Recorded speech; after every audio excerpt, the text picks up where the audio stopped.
হুমায়ুন আজাদ, জাফর ইকবাল, কাজী নজরুল, রবীন্দ্রনাথ সকলের লেখা বইপত্র পাথরের ছোঁয়া লাগলে, সংস্পর্শে কোন লোহা এলে ওইটা সোনা হয়ে যায়।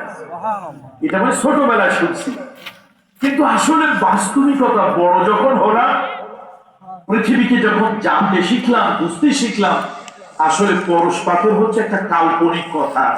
বাস্তবে পৃথিবীতে কোন জায়গায়, কোনখানে, কোন যুগে, কোন কালে পরশ পাথর বলে কোথাও কিছু ছিল না, নাই। শুনতেছেন তো আপনারা আমার কথা? কিন্তু আল্লাহ তাআলা এমন একটা পরশমণি দিয়েছেন যার নাম হলো কোরআনুল কারীম।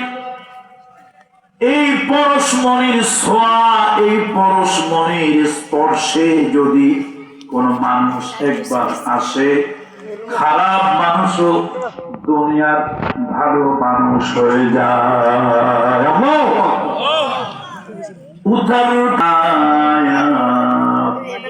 उतर कर गार हेरा से सुए कौम आया, एक नुस्खाए किमिया सतलाया।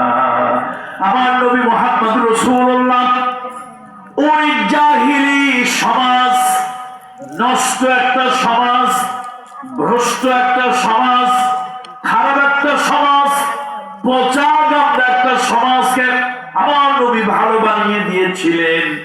কোন জাদুর পরশ দিয়ে নয়, কোন পরশ পাথর দিয়ে নয়।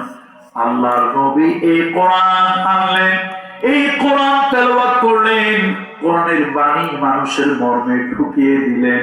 আর দুনিয়ার যত খারাপ মানুষ কোরআন পড়ে ভালো মানুষ হয়ে গেল।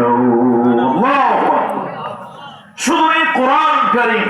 দুর্ভাগ্য কি জানেন, পৃথিবীতে এখন একটা অ্যাপ্রক্সিমেট আইডিয়া, পৃথিবীতে প্রায় 250 কোটি মুসলমান পৃথিবীতে আছে। এই যে মুসলমান কিন্তু হওয়ার কথা,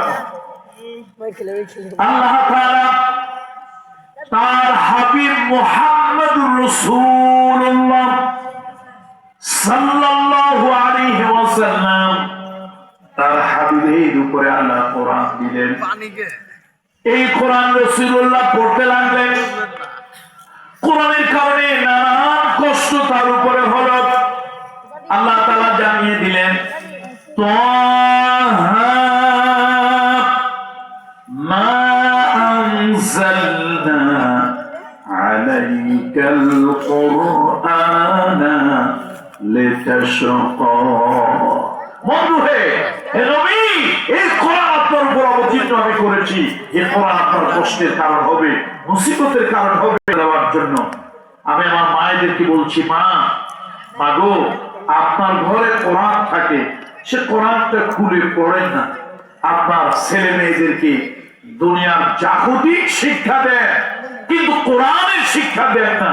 এই কোরআনের শিক্ষা থেকে সন্তানকে যদি, ছেলে মেয়েদেরকে মাহরুম করেন, বঞ্চিত করেন, কোরআন থেকে বঞ্চিত করলে আপনি নিজেই বঞ্চিত হয়ে যাবেন। আল্লাহ এই মুহূর্তে মনে পড়ে গেল, এই উপমহাদেশের একজন বিদগ্ধ আলেম এবং অকুতোভয় এক মুজাহিদ সৈনিক, যিনি মুজাদ্দিদ আল-ফেসানি রাহমাতুল্লাহ আলাইহি, যাকে সংক্ষেপে আমরা নূরে শেরহিন বলতাম।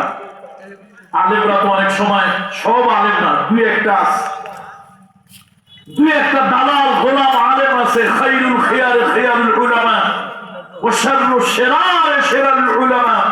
আল্লাহর সৃষ্টির ভিতরে যা কিছু দামি, যা কিছু উৎকৃষ্ট, যা কিছু ভ্যালুয়েবল, সেটা হলো আলেম। আবার এই সৃষ্টির ভিতরে দুই একটা নিকৃষ্ট যা আছে সেটা আলেম। আলেম যখন তার আইডিওলজি ভুলে যায়, আদর্শ ভুলে যায়, ইথিক্স ভুলে যায়, তার ম্যানার ভুলে যায়, আলেম যখন তার নীতি নৈতিকতা ভুলে বাতিল আর তাগুতের সাথে হাত মিলায়, তাদের পা চাটা দালালি গোলামি করে, এই আলেম জাহান্নামের কীট। এটা গুণের পায়খানা থেকে হাজার গুণ নিকৃষ্ট। মুজাদ্দিদ আল-ফেসানি রাহমাতুল্লাহ আলাইহি সম্রাট আকবরের দ্বীনে ইলাহির বিরোধিতা করেছিলেন। রাষ্ট্রের সম্রাটকে তিনি মোটেই পরোয়া করেন। তার একটা রিসালার কথা মনে পড়ে গেল মায়েরা, যাতে করে আপনাদের বুঝে আসে। মুজাদ্দিদ আল-ফিসানি রাহমাতুল্লাহ আলাইহি তার রিসালায় লিখেছেন, একজন মহিলা নাম হলো বেহিয়া। মহিলার নাম কি? দাহিয়াতুল কলবি। উনি একজন সাহাবী। উনি না, এই বেহিয়া একজন মহিলা, গ্রামের মহিলা।